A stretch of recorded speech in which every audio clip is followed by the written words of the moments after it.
To fix Dreamlake sound problem easy and quick. I'm going to give you the easiest solution to fix this problem. Let's do it. Open your settings of your phone, click on apps options, search for Dreamlake and click.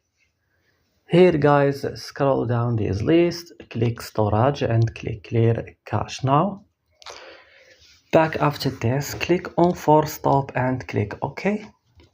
You should come to Play Store or App Store and update Dreamlake.